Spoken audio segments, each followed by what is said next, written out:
And now to our major story of the day. Yes, it took a while before the president acted on the report submitted to him by the vice president, but a decision has been taken. Mr. Babachi Lawal and Mr. Ayoke have been relieved of their duties, but is that all to it? Well, President Buhari also asked the Economic and Financial Crimes Commission to take the case up. So what is the anti-graft agency doing? We're supposed to have the EFCC brief us on this matter, but let's get talking on this matter. We have joining us in the studio the spokesperson of Afenifere, the Yoruba social political group, and Afenifere is one of those who are unhappy with the administration's fight against corruption, and perhaps they think it is selective. Mr. Yinka Odumaki joins us now. Many thanks for coming on the program. My pleasure. Let's begin the conversation in this manner.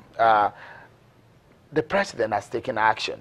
They removed the man, also the DG of the EFCC. The president had actually said the EFCC and the ICPC should take that case up. But it doesn't look like Afenifere is happy about that.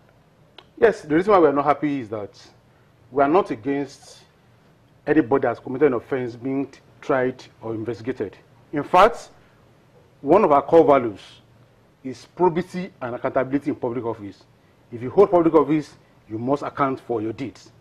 But our worry was that the case of the former SGF was on, the Senate indicted him, there was all kind of forth and back before the case happened.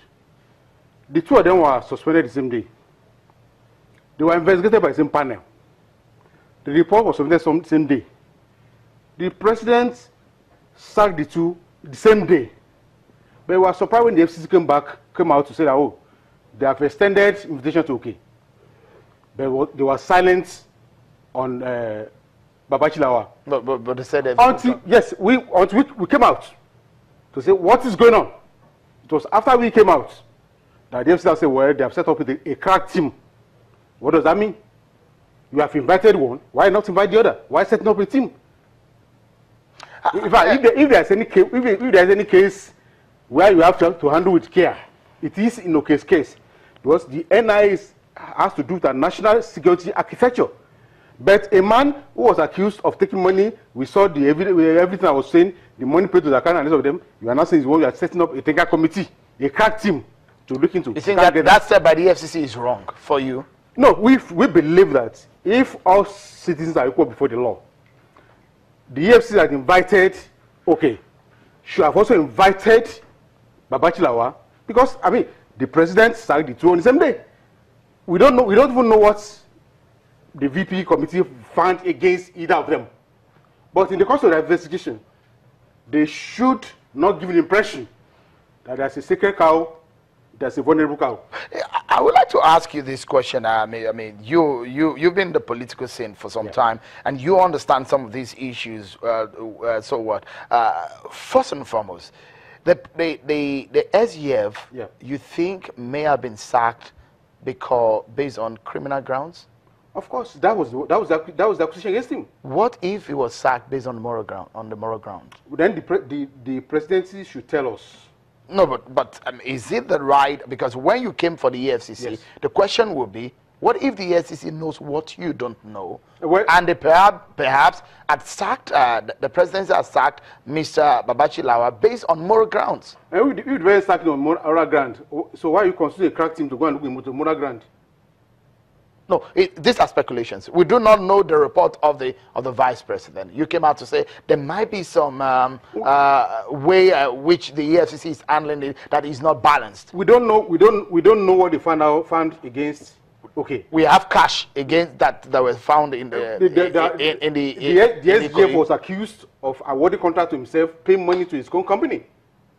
Those are allegations. The man did say he has his own side of the story. It's also allegation against. We have also heard from that in fact the NSA is aware of the money they found with him. He has to report to the presidency. So we are not against investigation, like I'm saying, but I'm saying that let your investigation be even in your dealing. Are you happy for a moment that the SGF and Mr. Ayoke were sacked? Well, this report has been hanging for a long time. It was a good thing that the president has acted on the report.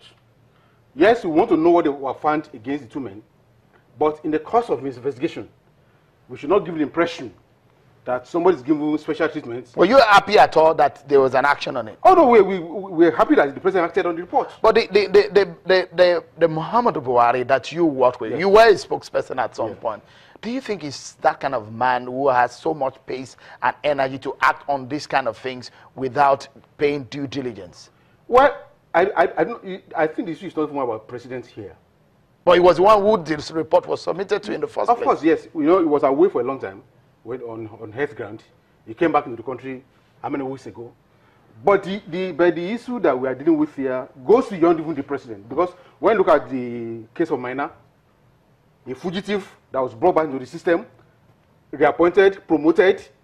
I mean, you saw all the webs of intrigues involved at different levels. So there are so many forces and interests working on this. For a moment, Mr. Odumake, let's get some clarity and some way forward on this matter. A lot of Nigerians want clarity.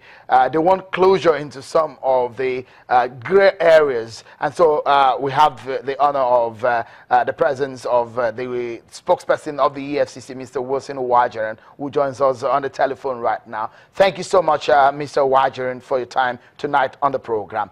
What exactly is happening? What have you done? This crack team that you're talking about that you set up against the SGF, there are allegations that you might not have handled the case in a balanced manner. What can you tell us? What is the update on this situation? I think it's premature for anybody to be talking about not handling the case properly. A team was set up just yesterday, and they are raring to go. People should give the commission the benefit of the doubt. This investigation is just commencing. Bearing in mind that what we have had in the past was an administrative panel looking at the allegation. Now we are doing what we call a law enforcement investigation, which is the criminal investigation aspect of this whole matter. And I think those who are making insinuations are simply jumping the gun. They should give the commission the benefit of the doubt to do this work diligently. Do we know the ownership of the $43 million cash recovered by your operatives in Lagos sometime in April this year?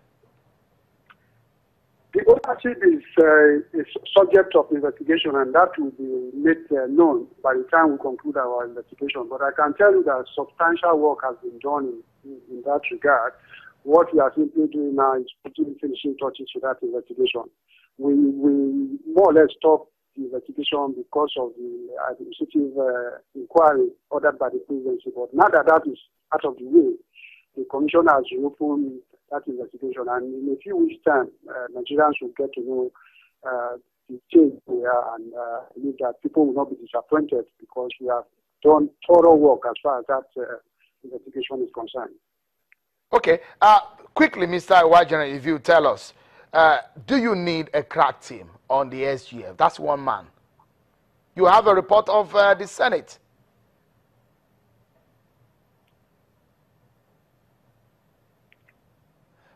All right, stay with us, Mr. Wajaran. We'll take a breather, but when we come back, we'll dig deeper into this matter and we get a benefit of the presence of the EFCC to give us insight into some of these issues when we return, everyone. Stay with us.